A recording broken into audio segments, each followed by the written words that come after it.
आजच्या एकता मासिकाच्या विशेषकांच्या प्रकाशनाच्या निमित्तानं व्यासपीठावर उपस्थित असलेल्या राष्ट्रसेविका समितीच्या प्रमुख संचालिका आदरणीय शांताक्का, त्याचबरोबर आदरणीय सुनंदाताई जोशी, दिलीपजी करंबेकर, दत्तात्रेयजी आंबुलकर,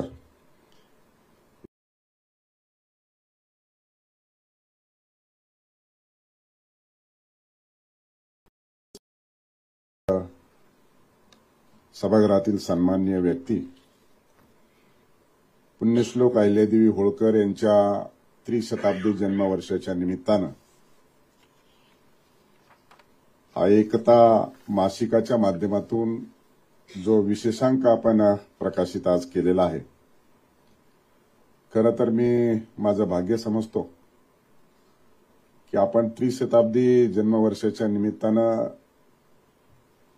हे विशेषांक काढला आणि मी विशेषांकाची पानं चाळत असताना मला वाटतं दिलीपजींनी देखील त्याच्यावरती प्रकाश टाकलेला आहे. अतिशय मासिकाच्या माध्यमातून अधिकाधिक माहिती अहिल्यादेवींच्या जीवनपटावरती देण्याचं काम या एकता मासिकाच्या माध्यमातून झालेलं आहे. खरं तर मी चोंडी गावामधून येतो. पुण्यश्लोक अहिल्यादेवी होळकरांच्या माहेरच्या घराण्यातील वंशातील एक घटक. मला वाटतं माझा पात्र परिचय करून देताना त्याचा सगळ्या गोष्टीचा उल्लेख झालेला आहे. परंतु खऱ्या अर्थानं अहिल्यादेवींचं कार्य तर महानच आहे. मोगलांनी आणि अनेकांनी अतिक्रमण केलं त्यावेळेस आपला धर्म आणि आपली मंदिरं टिकवण्याचं काम अहिल्यादेवींनी केलं. पण 300 वर्ष पूर्ण होत असताना मी ज्या चोंडी गावामधून येतो ते चोंडी गाव 1995 पर्यंत अतिशय अडगळीत पडलेलं होतं. त्या गावाला जायला रस्ताही नव्हता. किंबहुना मी ज्यावेळेस हायस्कूलमध्ये जात होतो त्यावेळेस आमचं तहसील ऑफिस हे जामखेड आहे. त्या जामखेडच्या तहसील ऑफिस समोर एक पंचायत समितीचं कार्यालय आणि मी अतिशय उत्सुकतेने पाहायला त्या पंचायत समितीमध्ये गेलो. त्यावेळेस जी काही 87 गावं त्या नकाशामध्ये लिहिली गेली होती त्याच्यामध्ये चोंडीचं नाव लिहिलेलं नव्हतं. आणि खऱ्या अर्थानं असा सगळा प्रसंग आणि 1995 साली राष्ट्रीय सेविका समिती यांचं राष्ट्रीय कार्यशाळा ही चोंडीमध्ये झाली. सर्व देशभरातून महिला चोंडीमध्ये आल्या. मी पोस्ट ग्रॅज्युएटला होतो त्यावेळेस. मला देखील उत्सुकता वाटली आणि त्यावेळेस आमच्या गावापुरतं मर्यादित तिथे जयंती आणि पुण्यतिथी व्हायची आणि आम्हालाच ते माहीत असायचं. इतर कोणालाही अहिल्यादेवींच्या विषयी फार कौतुक आणि फार काही इतिहास माहिती होता अशी परिस्थिती नव्हती. फोटो सापडायचा म्हटलं तरी सापडत नसायचा. आणि म्हणून आम्ही त्या घराण्यात जन्म घेतला आणि निश्चितच पुढच्या कालखंडामध्ये भारतीय जनता पार्टीने अण्णासाहेब डांगे यांना विरोधी पक्ष नेता केलं 1994 साली. त्याच्यानंतर 95 मध्ये सत्तेत आल्याच्या नंतर चोंडी विकास प्रकल्प आराखडा तयार करण्यात आला. तत्कालीन मुख्यमंत्री मनोहर जोशी आणि उपमुख्यमंत्री गोपीनाथजी मुंडे साहेब आणि अण्णासाहेब डांगे यांच्या माध्यमातून तो आराखडा तयार करण्यात आला. आणि तिथून पुढे खऱ्या अर्थानं चोंडीची ओळख हळूहळू तालुक्याला, जिल्ह्याला, महाराष्ट्राला होऊ राहिली. पूर्वीच्या कालखंडामध्ये इंग्रज आणि मोगल अशा सत्ता होत्या आणि त्या सत्तेमध्ये चोंडीचं स्थान हे मोगलांच्या राज्यात होतं. कारण मध्ये सीना नदी होती. सीनेच्या अलीकडे इंग्रज आणि सीनेच्या पलीकडे शिना नदीच्या पलीकडे जे काठावर बसलेलं गाव आहे तिकडे मोगल होते आणि म्हणून इतिहासाची पानं चाळायला लागले तरी लोकांना असं वाटायचं की चोंडी तालुका आष्टी जिल्हा बीड असं काही काही वेळेस आपल्याला संदर्भ बघायला मिळतो. त्याचं कारण ते आहे. आणि म्हणून अण्णा डांगे देखील एवढ्या मोठ्या पदावर असताना देखील चोंडी सापडायला ज्यावेळेस आले त्यावेळेस ते पहिल्यांदा परभणी जिल्ह्यातल्या एका चोंडी गावी गेले, नंतर बीड जिल्ह्यातल्या एका चोंडी गावी गेले आणि तिसऱ्या वेळेस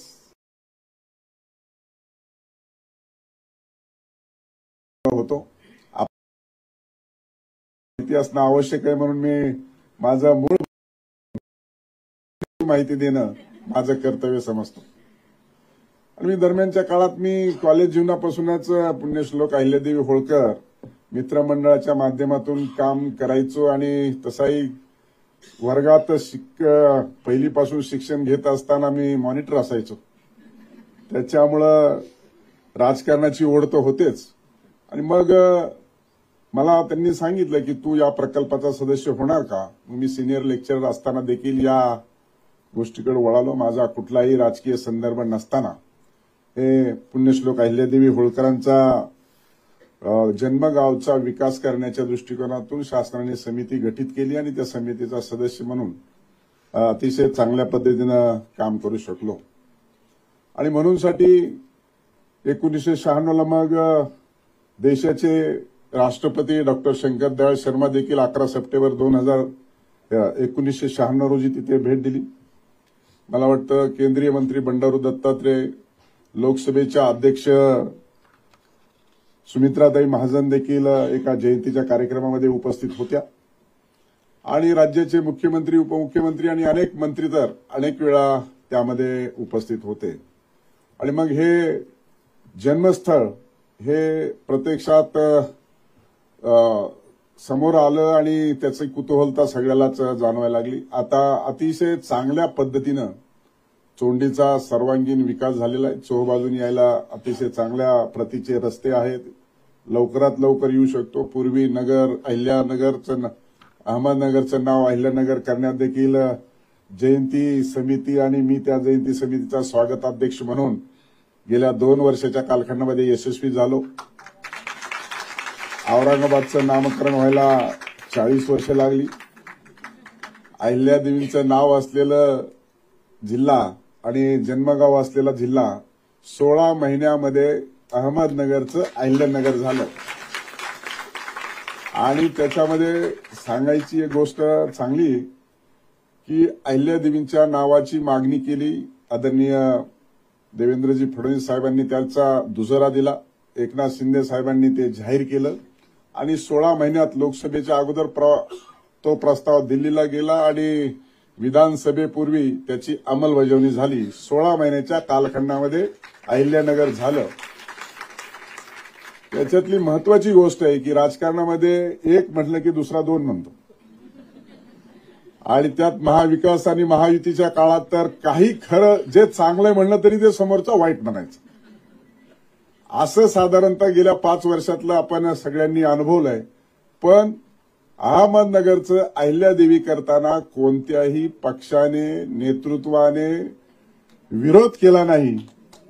हे त्याच्यातली महत्वाची गोष्ट आहे.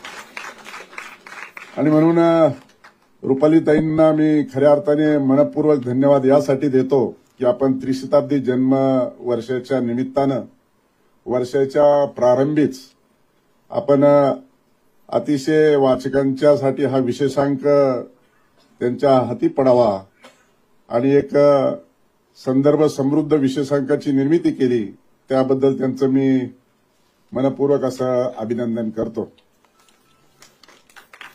आदरणीय सुमित्राताई महाजन यांनी देखील अतिथी संपादक म्हणून या मासिकासाठी त्यांनी प्रेरणादायी देवी अहिल्या असा लेख लिहिला.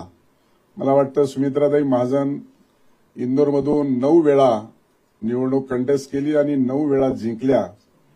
केवळ आणि केवळ अहिल्यादेवींचा आदर्श आपल्या डोळ्यासमोर ठेवून समाजाची आणि या देशाची सेवा, सर्वसामान्य माणूस विकासाचा केंद्रबिंदू मानून आणि अहिल्यादेवींनी त्यांच्या जीवनामध्ये असामान्य कर्तव्य केलं आणि त्या देखील त्यांच्या भाषणामधून सांगतात आणि चोंडीला देखील आल्यानंतर त्यांनी हेच सांगितलं आणि म्हणून त्यांचा लेख देखील तुमच्या आमच्यासाठी अतिशय प्रेरणादायी या अतिथी संपादक म्हणून मासिकामध्ये समाविष्ट करण्यात आलेला आहे.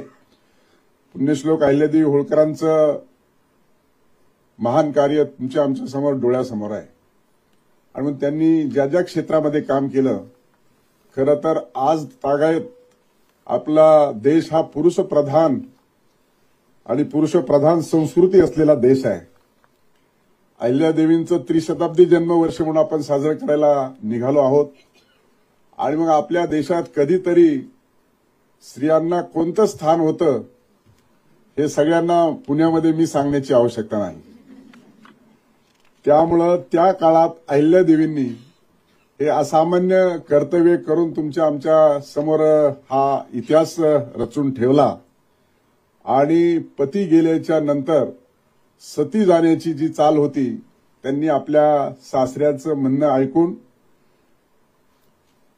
ही सगळी राजकीय कारकीर्द आणि सामाजिक जीवन त्यांनी आपल्या जीवनात असं महान कार्य केलं आणि महाराष्ट्रातच नव्हे तर देश पातळीवरती त्यांनी आपलं नाव करत असताना आक्रमकांनी तोडलेली सगळी मंदिरं पुन्हा निर्माण करण्याचं काम केलं.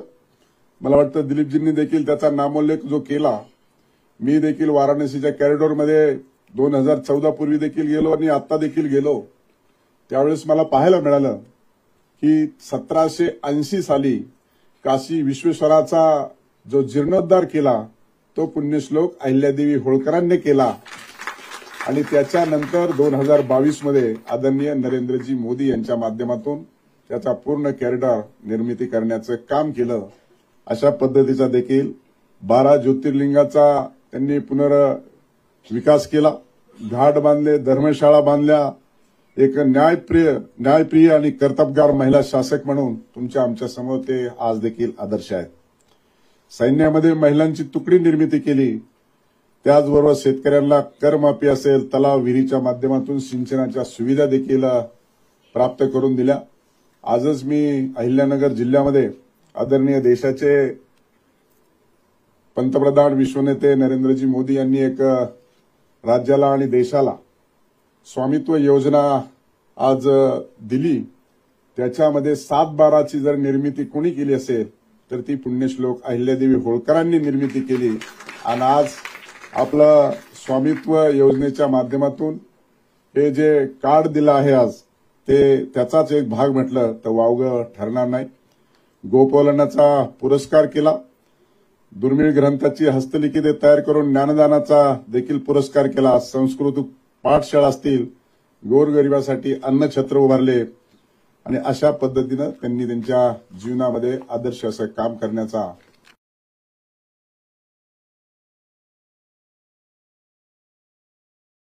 छत्रपती शिवाजी महाराज यांच्यानंतर खऱ्या अर्थानं त्यांच्या विचाराचा एक असामान्य कर्तृत्वाने त्यांनी हा इतिहास पुढे निर्माण करण्याचं काम चालू ठेवलं आणि म्हणून त्यांचं हे कार्य तुमच्या आमच्या समोर एक दीपस्तंभाप्रमाणे आहे. आपल्यालाही मार्गदर्शक ठरेल अशा पद्धतीचं कार्य त्यांनी हे केलेलं आहे आणि म्हणून स्त्रीच्या संदर्भात असेल किंवा स्त्री एक आदर्श म्हणून त्यांनी जे काम केलं ते तुमच्या आमच्यासाठी निश्चितच आदर्श आहेत. आणि मी सांगत होतो की आपल्या देशाची संस्कृती ही पुरुषप्रधान संस्कृती आहे आणि म्हणून देशाच्या स्वातंत्र्यानंतर आपल्याला 75 वर्षाने लोकशाही आलेली असताना देखील आपल्याला स्त्रीचं बिल लोकसभेत आणि विधानसभेमध्ये 75 वर्षांनी आलं आणि म्हणून अशा आता ते आलेलं आहे परंतु त्याची कार्यवाही मात्र 2029 नंतर होणार आहे आणि म्हणून अशा पद्धतीचं बिल देखील माननीय मोदीजींच्या सरकारच्या माध्यमातून आपल्याला बघायला मिळत आहे. आणि म्हणून एका स्त्रीने 300 वर्षापूर्वी खऱ्या अर्थानं या सगळ्या प्रथा परंपरा बाजूला सारून समाज जीवनामध्ये आदर्श निर्माण करण्याचं जे काम केलं ते खऱ्या अर्थाने अतिशय महत्वाचं आहे. आणि म्हणून स्त्री ही त्यांनी त्यावेळेस सिद्ध केलं की अबला नसून ही सबला आहे आणि त्याच्यामुळं हे फक्त कुटुंबच सांभाळत नाही तर या प्रजेला देखील सांभाळते.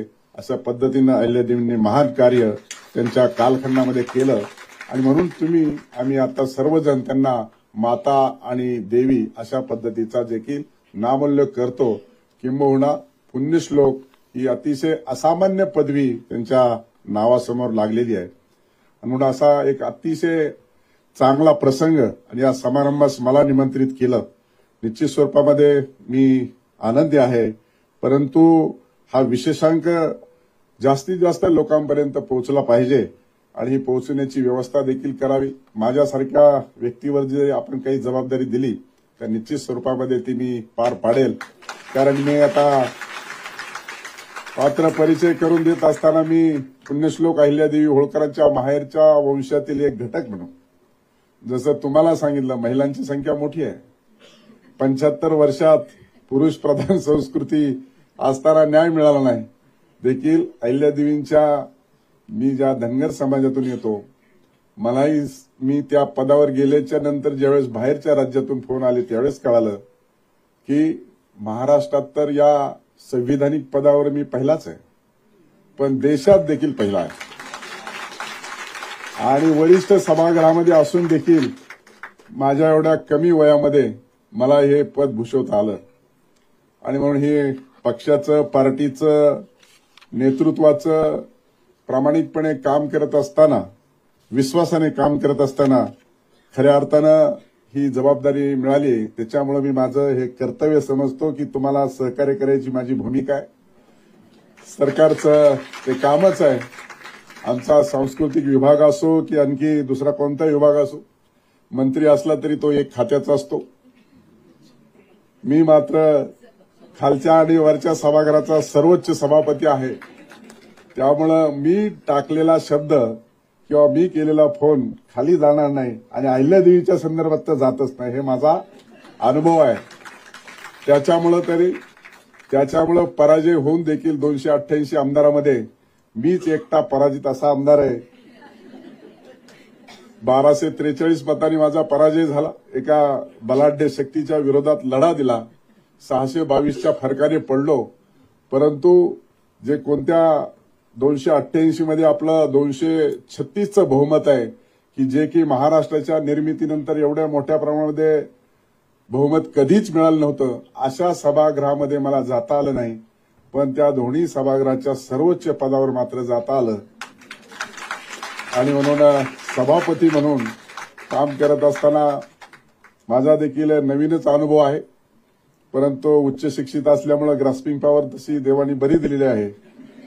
त्याच्यामुळं आज मी बरोबर 1 महिना झालो आहे की सभापती झालो. 19 तारखेला सभापती झालो, तो आज 18 तारीख आहे. त्यामुळे कमी वेळामध्ये जास्तीचं काम करण्याची पहिल्यापासूनची सवय आहे. त्यामुळे 60 वर्ष ज्यांनी राजकारणात काम केलं त्या घराण्याशी फाईट आउट करताना त्रास झाला, पण संघर्ष करायचं रक्तात असल्यामुळे आणि अहिल्यादेवीचा वंश सांगत असल्यामुळे कुठलाही कसूर आणि कमी ठेवली नाही. आणि म्हणून पराजय जरी झाला तरी नेतृत्वाने दखल घेतली आणि म्हणून मी या कार्यक्रमाला उपस्थित राहू शकलो. अशा एकता मासिकाच्या प्रसंगी निश्चित स्वरूपामध्ये त्याचबरोबर आपण आता एक पुरवणी देखील आद्या नावाची सुरू करतोय. चांगल्या पद्धतीनं भविष्य काळामध्ये या मासिकाचा प्रचार आणि प्रसार आणि लोकांना विचार या माध्यमातून मिळण्याची अपेक्षा आणि इच्छा व्यक्त करत मी शुभेच्छा देतो आणि माझं बोलणं थांबवतो. जय हिंद, जय महाराष्ट्र. आमची व्हिडिओ बातमी आवडल्यास लाईक, शेअर आणि समांतर चॅनलला सबस्क्राईब करायला विसरू नका.